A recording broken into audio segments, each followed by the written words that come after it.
Discussion on fractional flow reserve or FFR for guiding percutaneous coronary intervention and functional syntax score. Coronary angiography gives a visual impression about the severity of the stenosis, but it need not imply the actual functional significance of the stenosis in terms of flow physiology. It is often difficult to decide which are the flow limiting lesions when there are multiple stenosis in same or different territories. It is here that the fractional flow reserve estimation helps. FFR is estimated using a guide wire with a pressure transducer. FFR wires have properties similar to the floppy guide wires so that they can pass across coronary lesions back and forth easily to assess the pressure drop across the lesions. The flow reserve is calculated after inducing maximal hyperemia in the distal territory with intracoronary adenosine or papaverine or intravenous adenosine given in a central vein.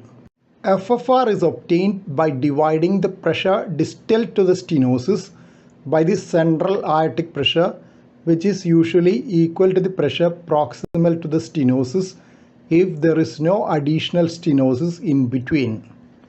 Normal FFR is 1.0 and an FFR below 0.75 indicates inducible ischemia, while an FFR above 0.80 excludes ischemia in 90% of cases.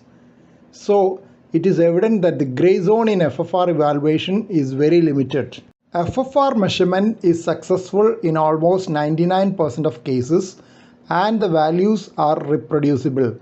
If the FFR normalizes after stenting, the restenosis rates at 6 months is less than 5%. Since the FFR wire can be used for guiding balloon catheters and stents, it is easy to make post-procedure measurements without any additional effort. When there are multiple stenosis, the wire will pick up the pressure drop at each lesion so that we can decide on which all lesions are significant and needs tackling.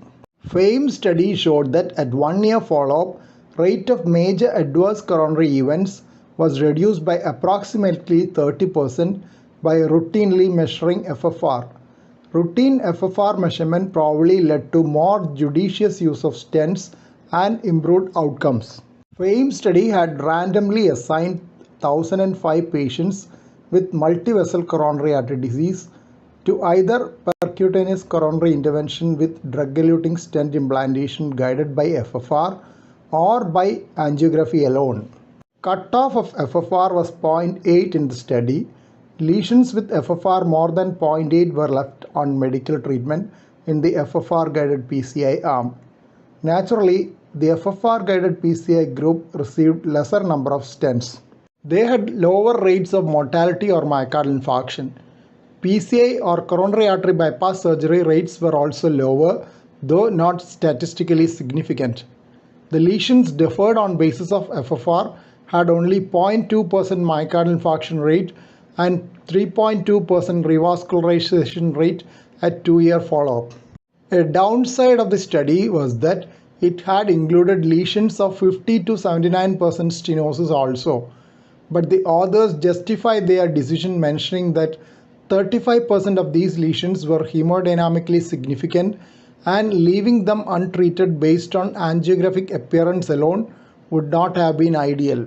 Another potential drawback of the data is that theoretically the lesions left alone based on FFR can also progress beyond the study period of 2 years and present later with significant stenosis. Fractional flow reserve is the fraction of the maximal coronary flow that remains in the presence of an epicardial coronary lesion.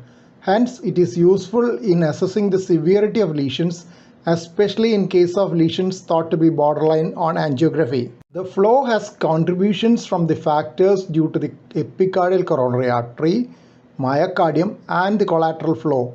Hence, a good collateral flow can lead to underestimation of the severity of stenosis estimated by FFR. Advantage of FFR over coronary flow reserve is that as it is calculated only at peak hyperemia, it is mostly independent of basal flow, aortic pressure, heart rate and the status of the microcirculation. There is a strong correlation between FFR and inducible myocardial ischemia. An FFR below 0.75 identified physiologically significant stenosis. In patients with coronary lesions, FFR can be used to identify patients who will benefit from percutaneous coronary interventions. An FFR of less than 0.90 after coronary stenting would predict a higher event rate of 20% and an FFR below 0.8 an event rate of 30%, compared with 5 to 6% event rates in those with FFR above 0.9. Guide catheters without side holes are preferred for FFR estimation. Contrast should be flushed out and the guide catheter filled with saline for good pressure measurements. Excess adenosine will have to be given to get adequate hyperemia if there are side holes for the catheter due to extra spillage of drug into the aorta. Matching of the wire tip pressure and the aortic pressure should be done before crossing the lesion. The level of the external pressure transducer should be adjusted to get a match of the tracings if necessary. Conventionally, the transducer position corresponds to a level 5 cm below the sternal level, indicating the level of the right atrium. A loose Y connector and a retained guide wire introducer can cause pressure leakage. Drift in signals can be identified by repeat matching of the pressures after the wire pullback. There is a limitation while assessing serial lesions, as the true FFR across a lesion can be known only after complete relief of the other lesion. There are formulae available for calculating the significance of individual lesions, but this will require measurement of wedge pressure, which can be done only during interventions and not during diagnostic catheterizations. FFR estimation using the Doppler wire is useful in assessing the need for a side branch stent in bifurcation disease. Usually, a stent is considered in bifurcation disease only if the side branch is large and almost equal in size to the distal vessel.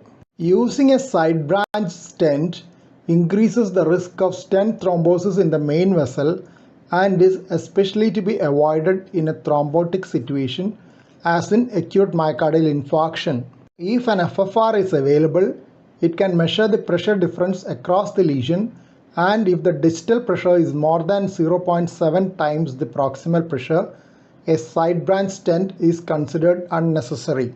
Syntax score is calculated on a publicly available website using an online software. It can also be calculated on a downloadable software.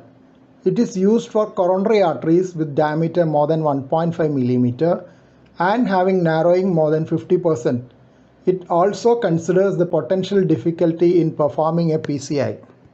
Functional syntax score is an FFR guided syntax score. It recalculates syntax score by incorporating ischemia producing lesions determined by FFR. This reduces the number of high-risk patients and better discriminates risk for adverse events in patients with multivessel disease undergoing PCI. About 1/3 of patients originally thought to have high or intermediate risk were reclassified as lower risk by the functional syntax score. Functional syntax score was found to be better than syntax score in predicting composite of death, myocardial infarction and target vessel revascularization, as well as the composite risk of death and myocardial infarction at 1 year. FAME2 study randomized 1,220 patients with stable coronary artery disease and angiographically significant stenosis, in whom at least one stenosis had FFR 0.8 or less. They were assigned to either FFR guided PCI plus medical therapy or medical therapy alone. FFR guided PCI was associated with significantly lower rate of primary composite endpoint of death, myocardial infarction or urgent revascularization at 5 years than medical therapy alone. Those without hemodynamically significant stenosis who were entered in a registry had a favorable long-term outcome with medical therapy alone.